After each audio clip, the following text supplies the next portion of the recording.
احمد رضا بریلوی پہلا مسلم سائنسدان جس نے 8 سال کی عمر میں پہلی کتاب بزبان عربی شرح ہدایت النحو لکھی، جو اس صدی کی سب سے بہترین IQ ظاہر کرتی ہے۔ احمد رضا بریلوی پہلا مسلم سائنسدان جس نے 30 سال کی عمر میں میڈیکل ایمبرولوجی کے حوالے سے قرآنی آیات فی ظلمات ثلاث بیان کی، اور 30 سال ہی کی عمر میں میڈیکل فزیولوجی سے متعلق خوبصورت تحقیق انیق فرمائی جو جدید میڈیکل ریسرچ سے مطابقت رکھتی ہے۔ احمد رضا بریلوی پہلا مسلم سائنسدان جس نے 1896 میں بر صغیر پاک و ہند میں سب سے پہلے اپنی کتاب السمسام میں الٹرا ساؤنڈ مشین کا فارمولا نظریہ روشنی لائٹ تھیوری کی بیس پر پیش کر کے سائنسی دنیا میں سبقت حاصل کر لی۔ یہ بحث آج کل پائزو الیکٹرک فینومینن کہلاتی ہے۔ احمد رضا بریلوی پہلا مسلم سائنسدان جس نے سب سے پہلے 1896 میں اپنی کتاب السمسام میں ٹوپولوجی سے متعلق تھیوری پیش کی۔ بعد میں 1905 میں اپنی کتاب الدولۃ المکیہ میں گفتگو کر کے سبقت حاصل کر لی، جبکہ یہ علم پاک و ہند میں 1968 میں متعارف ہوا۔ احمد رضا بریلوی پہلا مسلم سائنسدان و طبیب جس نے جذام لیپروسی سے متعلق 1908 میں 32 صفحات پر مشتمل اپنی تصنیف الحق المجتلی تحریر فرما کر اسلامی نظریہ غیر متعدی نون کمیونیکیبل پیش کر کے اسلام کی برتری سپریمیسی آف اسلام کو ثابت کیا، جس کی تائید آج کی میڈیکل سائنس نے بھی کر دی۔ احمد رضا بریلوی پہلا مسلم سائنسدان و طبیب جس نے طاعون پلیگ بیماری سے متعلق اپنی تصنیف مقامع الحدید میں اسلامی تحقیق کی ایسی وضاحت فرمائی جسے میڈیکل سائنس خراج تحسین پیش کرتی ہے۔ احمد رضا بریلوی پہلا مسلم سائنسدان جس نے صوتیات ساؤنڈ سے متعلق ماڈرن کمیونیکیشن سسٹم کے بنیادی اصول پر فکری بحث کو تجربات سے ثابت کیا، اور 1909 میں اپنی تصنیف الکشف الشافیہ گرامو فون پر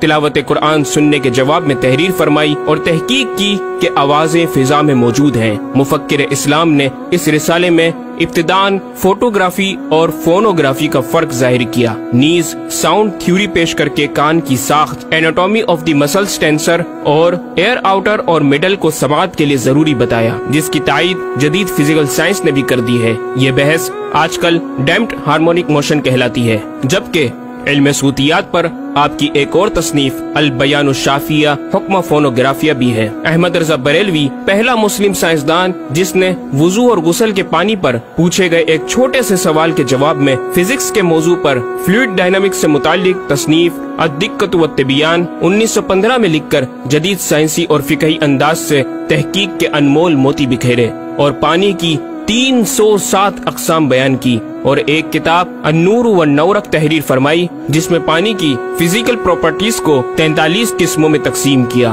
اس طرح پانی کی کل 350 اقسام کا بیان ہوا۔ یہ بیان صرف اعداد میں نہیں بلکہ ہر ایک قسم کا نام اور اس کا شرعی حکم بھی بیان فرما کر اور ان پر بحث کر کے ماہرین کو ورطۂ حیرت میں ڈال دیا۔ احمد رضا بریلوی پہلا مسلم سائنسدان جس نے 1335 ہجری میں منرل فزکس کے تحت تیمم کے مسائل پر مٹی اور پتھر اسٹونز کی تحقیق فرما کر ایک کتاب المطر السعید تصنیف فرمائی، جو کائنڈز آف منرلز پر تحقیق کرنے والوں کے لیے ایک بہترین گائیڈ ہے۔ امام نے اپنی اس کتاب میں زمین کی اجناس منرلز کی 311 اقسام گنوانے کے بعد لکھا، یہ 311 چیزوں کا بیان ہے۔ 181 سے تیمم جائز جن میں 74 منصوص اور 107 زیادات فقیر ہیں، اور 130 سے ناجائز جن میں 58 منصوص اور 72 زیادات فقیر۔ ایسا جامع بیان اس تحریر کے غیر میں نہ ملے گا، بلکہ زیادات درکنار اتنے منصوصات کا استخراج بھی سہل نہ ہو سکے گا۔ احمد رضا بریلوی پہلا مسلم سائنسدان جس نے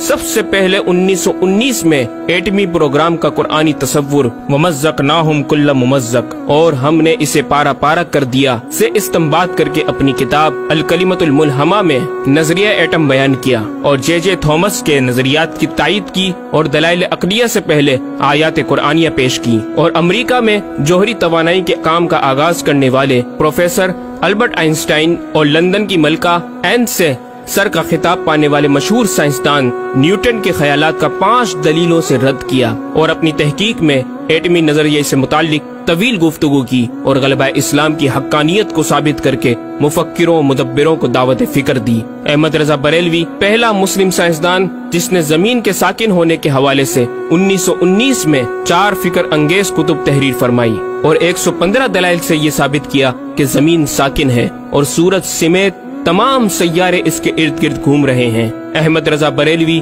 پہلا مسلم سائنسدان جس نے علم البحر اوشینوگرافی پر بھی قلم اٹھایا اور حرکت زمین کی تحقیق میں اپنے رسالے فوز مبین ہی میں ایک باب علم البحر کی ذیلی شاخ مد و جزر ٹائڈز جسے جوار بھاٹا بھی کہا جاتا ہے پر بحث و تحقیق کی۔ احمد رضا بریلوی پہلا مسلم سائنسدان جس نے 17 دسمبر 1919 کو دنیا میں ہونے والی ہولناکیوں کی دنیا بھر کے اخبارات میں پیشن گوئی کرنے والے فرانسسکو امریکہ کے ماہر ثواقب